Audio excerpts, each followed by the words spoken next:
ভাই জমিটা ওই রতন পাশা আছে না, ওই হালা জোর করে কাইরা নিছে ভাই। আচ্ছা সমস্যা নাই, নেতারা কয়া ভাই দেখেন না ভাই জমিটা কিছু করে ভাই যদি নিয়ে যাওয়া যায়। নেতার সাথে কথা বলছি, নেতা আসতেছে, তোমার সঠিক বিচার তুমি পাবা, ঠিক আছে ভাই আর আমি চেষ্টা করবো, আমি নেতারে বলছি আমি ভাই বিচারটা কি আমার পক্ষে যাইবো, জায়গা জমির বিচারটা?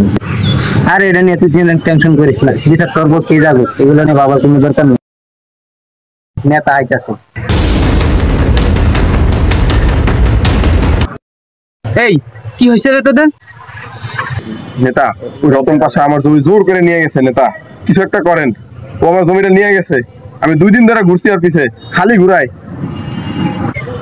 আমার এলাকায় জমি দখল, এর জন্য তো প্রচুর শাস্তি হতে হবে, আমি দেখতেছি তোর কি করা যায়। লিডার ওর কাছে টাকা গাইছি, বিচারটা একটু ঘুরাই দিন। আচ্ছা দেখতেছি ব্যাপারটা কি করা যায়। ইয়েস এদিকে আই। এই ইলিয়াস, তোর কি কাগজপাতি ঠিক আছে?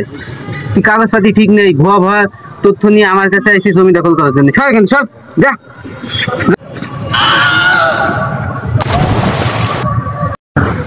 ভাই কি নেতার কাছে নিয়ে গেলেন, কি বিচার করলো ভাই?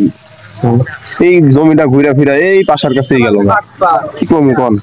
কি নেতার কাছে নিলেন, 2 নাম্বার নেতা? কি করবো রে ভাই, না তো টাকার কাছে বিক্রি হয়ে গেছে রে ভাই, কিছু করার নাই ভাই, কিছু মনে করিস না।